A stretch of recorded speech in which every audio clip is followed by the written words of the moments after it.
Nuevo pacto comercial entre Donald Trump y Xi Jinping. ¿Qué gana Estados Unidos y qué gana China de este nuevo acuerdo? Veámoslo.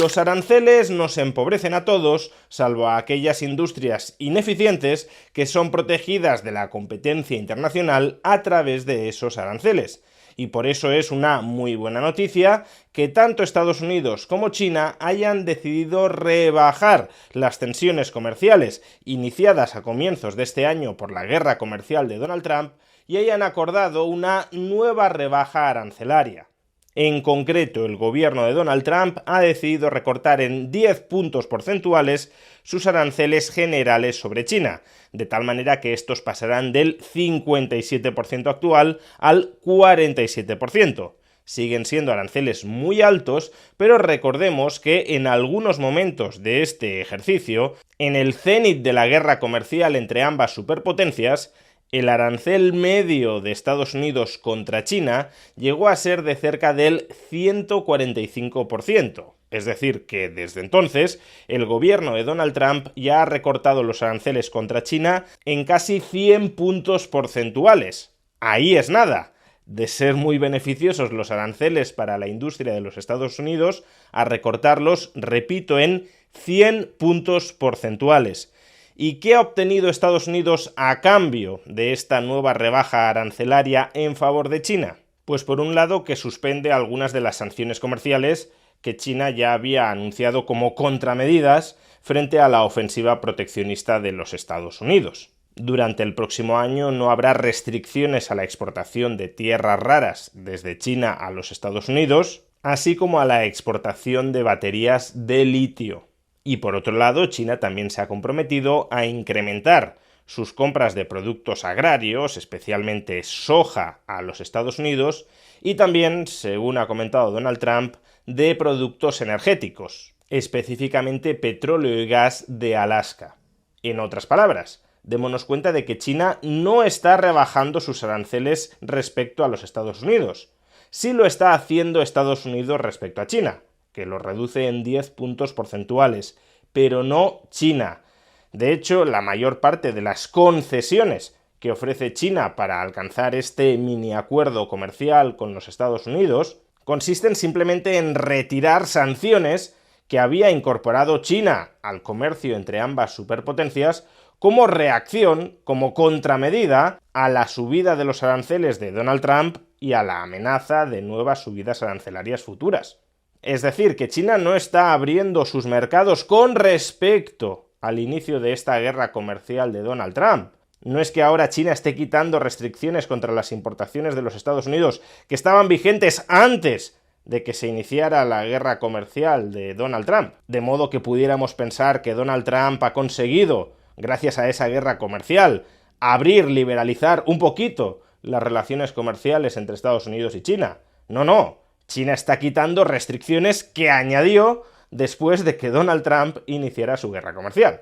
El único botín mercantilista que aparentemente se va a llevar Estados Unidos de esta negociación con China es, como decíamos, la promesa por parte del régimen comunista chino de comprar cantidades adicionales de soja, de petróleo y de gas desde los Estados Unidos. Pero también mucho cuidado con esta promesa. En primer lugar, porque en buena medida y con respecto a la soja, China solo está revirtiendo las sanciones que informalmente les había impuesto a los agricultores estadounidenses. Este año China había dejado de comprar soja de los agricultores estadounidenses como castigo a la guerra comercial iniciada por Donald Trump. De hecho, ha reemplazado sus importaciones de soja desde los Estados Unidos por importaciones de soja desde Iberoamérica, sobre todo Brasil, pero también otros países como Argentina. Pues bien, lo que parece que ahora está prometiendo Xi Jinping es que volverán a comprar soja a los agricultores estadounidenses.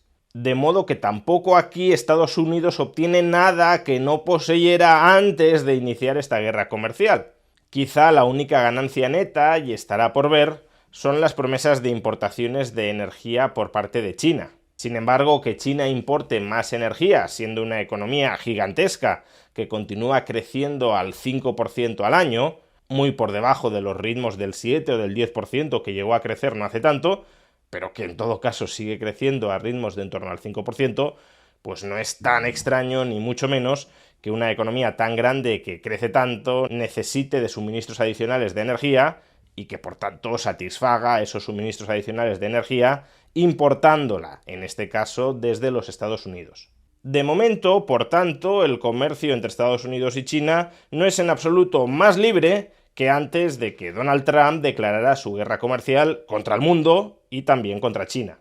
No solo porque, al menos de momento, las restricciones comerciales entre ambas superpotencias son todavía mayores que las que había antes de la guerra comercial, sino también porque lo negociado hasta el momento, por ejemplo, que China no restrinja la exportación de tierras raras, o que Estados Unidos no vuelva a subir sus aranceles contra China, todos esos logros han comunicado hoy que serán renegociados año a año, añadiendo en consecuencia incertidumbre regulatoria en el marco comercial entre ambas superpotencias. Pero bueno, al menos la noticia que hemos conocido hoy es positiva en el margen. Es positiva con respecto a la situación en la que estábamos ayer. No solo no se consuman las amenazas recientes de los Estados Unidos de volver a elevar los aranceles contra China hasta el 155%, o de China de restringir totalmente la exportación de tierras raras a los Estados Unidos, sino que ambas superpotencias se han sentado amistosamente a negociar y han alcanzado un pequeño acuerdo consistente en rebajar aranceles y restricciones con respecto a lo que había. La mayor parte de estas buenas noticias ya había sido anticipada por los mercados financieros y por tanto incorporada al precio de los activos, pero quienes quieran incrementar su exposición a la renta variable en este contexto aparentemente más amigable para el comercio entre Estados Unidos y China, recordad que esto es algo que podéis hacer a través de la entidad que apadrina este vídeo, Freedom24. A través del broker de Freedom24 podéis acceder a una amplísima variedad de activos financieros, más de 40.000 acciones, más de 3.000 ETFs, con los que componer vuestra cartera de inversión personal. Y entre todos esos ETFs podéis encontrar tanto ETFs para obtener exposición a la bolsa estadounidense, por ejemplo el iShares Core Standard & Poor's 500, que replica el principal índice bursátil estadounidense y que a lo largo de los últimos 12 meses, de acuerdo con la evolución de ese índice, ha proporcionado una rentabilidad en dólares del 17,5%, o también ETFs para obtener exposición a las compañías cotizadas de China, por ejemplo el iShares MSCI China ETF, que durante los últimos 12 meses ha arrojado una rentabilidad del 32,8%. O si en cambio prefieres quedarte en liquidez pero obtener rentabilidad sobre esa liquidez, esto también lo puedes hacer a través de dos ETFs de Freedom24. El Xtrackers 2 Euro Overnight Rate Swap, que invierte en títulos de deuda a corto plazo en euros con muy baja volatilidad y que durante el último año ha arrojado una rentabilidad del 2,44%, rentabilidad sobre la liquidez en euros, o el PIMCO US Dollar Short Maturity, que invierte en títulos de deuda a corto plazo en dólares y que durante el último año ha arrojado una rentabilidad en dólares del 4,44%. Rentabilidad sobre la liquidez en dólares. Si quieres obtener más información sobre Freedom24 y sobre los distintos activos financieros en los que puedes invertir a través de Freedom24, podrás obtener esa información pinchando en el enlace que aparece en la caja de descripción de este vídeo o en el comentario destacado. En definitiva, probablemente lo más positivo de esta reunión de Donald Trump y Xi Jinping, reunión que el propio Donald Trump ha calificado con una nota de 12 sobre 10,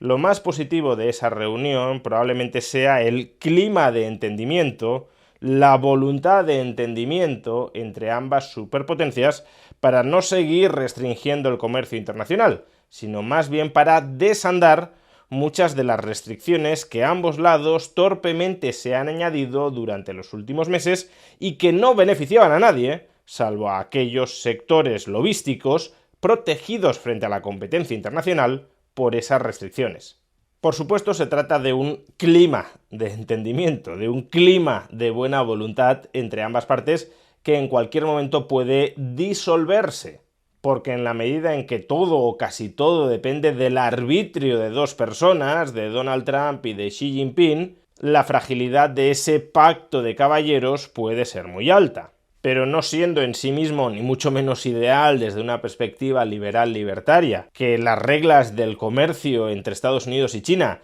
se definan por el caprichoso arbitrio de los líderes respectivos de ambas superpotencias, no siendo eso ni mucho menos una situación, un statu quo ideal desde un punto de vista liberal-libertario, desde luego es mucha mejor noticia que esos líderes políticos tengan hoy por hoy voluntad de entendimiento y de reducir barreras comerciales, en lugar de que estén a cara de perro enfrentándose entre sí. Desde el punto de vista de la libertad comercial estamos peor que hace un año, pero mejor que ayer y desde luego mucho mejor que hace medio año.